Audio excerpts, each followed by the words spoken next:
70,000 personas muertas, no por guerra, no por hambruna, no por desastre natural, por un censo, por contar cabezas, por algo que parece completamente inofensivo. Y todo porque un rey tuvo un momento de orgullo. Todo comenzó en un momento de prosperidad. David ya no era el joven pastor huyendo de Saúl. David ya no era el guerrero luchando por establecer su reino. Era el rey establecido, poderoso, respetado, con reino consolidado. Israel estaba en paz. Los enemigos sometidos, las fronteras seguras, el ejército invencible. Y fue precisamente en ese momento de tranquilidad que algo oscuro entró en el corazón de David. Una idea, un pensamiento, una tentación sutil. Quería saber cuántos soldados tenía realmente, cuán grande era su ejército, cuánto poder había acumulado.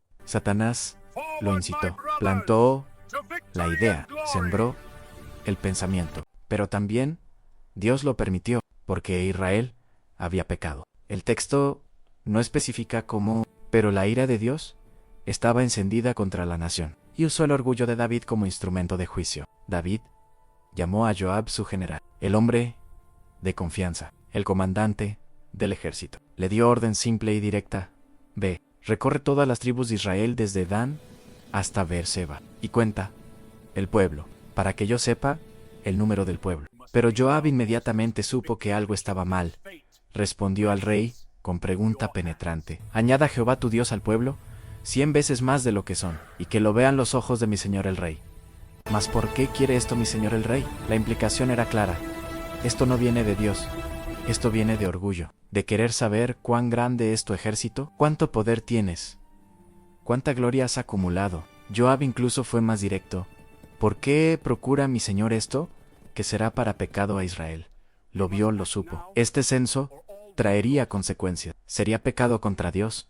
Pero la palabra del rey prevaleció. David insistió, pero no dio razones.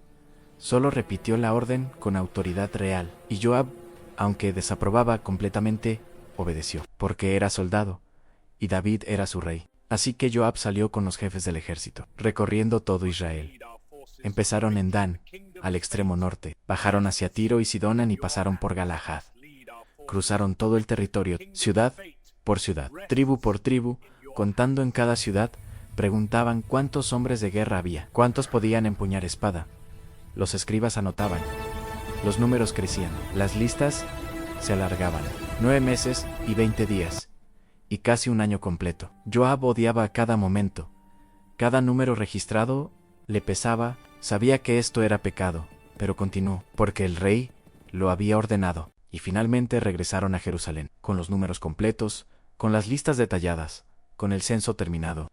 Joab entregó el reporte a David, y los números eran impresionantes: 800,000 hombres de guerra en Israel que sacaban espada, 500,000 en Judá, 1,300,000 guerreros entrenados, capaces de empuñar espada y listos para batalla. Ejército masivo, poder militar incomparable en la región. Israel era superpotencia.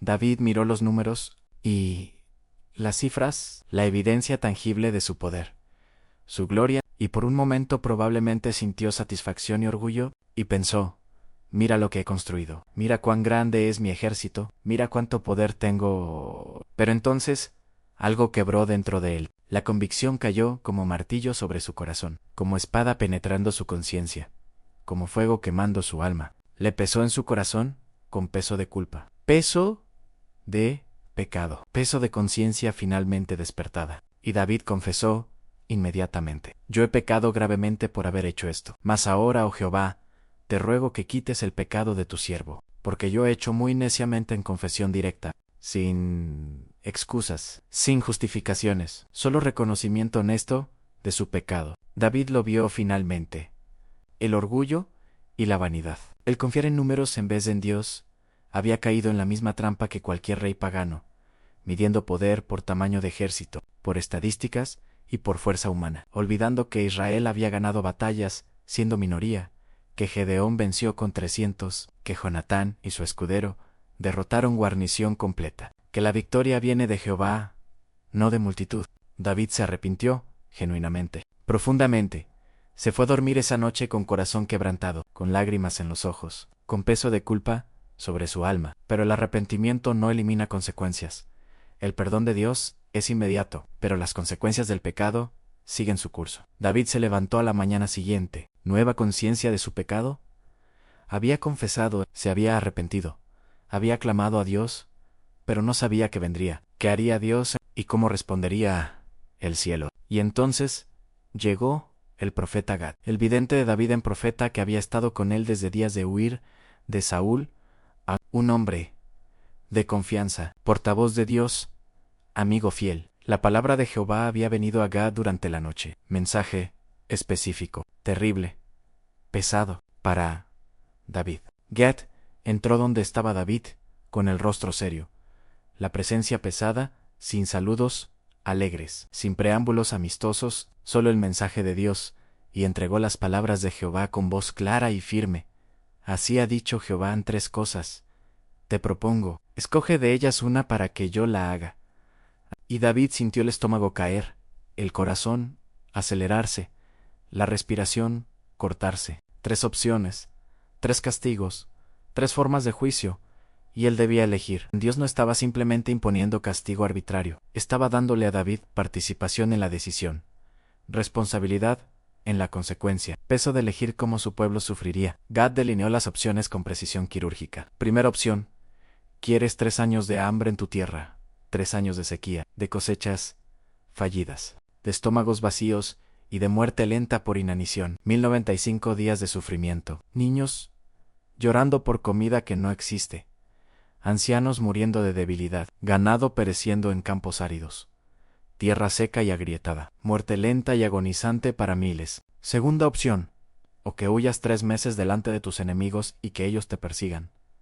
3 meses de guerra, de derrota constante, y de huir como cobarde, de ser perseguido por los mismos enemigos que había sometido.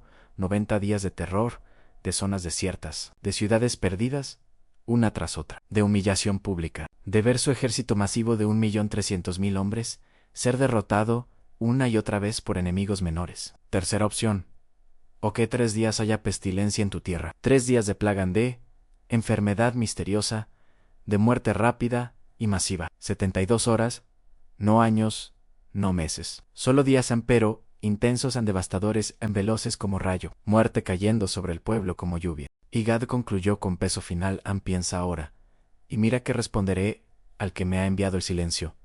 Llenó la habitación, pesado, opresivo, terrible en David. Tenía que elegir: hambre durante 3 años, guerra durante 3 meses, o pestilencia durante 3 días. David cerró los ojos. El peso de la decisión era aplastante, porque cualquier opción significaba muerte en sufrimiento, dolor para su pueblo inocente, gente que no había ordenado el censo, que no habían pecado con orgullo, pero que pagarían las consecuencias del pecado de su rey. No sabemos qué tipo de plaga fue. Exactamente, el texto no especifica los síntomas, solo dice: pestilencia, enfermedad mortal, que mataba rápido, tal vez como las plagas de Egipto, tal vez algo nuevo, algo sobrenatural, algo que ningún médico podía curar ni entender, y comenzó a extenderse por todo Israel como fuego en pasto seco, de ciudad en ciudad, de familia en familia, de casa en casa, en sin patrón predecible, en sin lógica humana, solo muerte cayendo donde Dios permitía. La gente empezó a caer. Primero un Onán, en una aldea al norte. Un hombre despertó con fiebre alta, en sudores, en temblores, al mediodía, estaba delirando.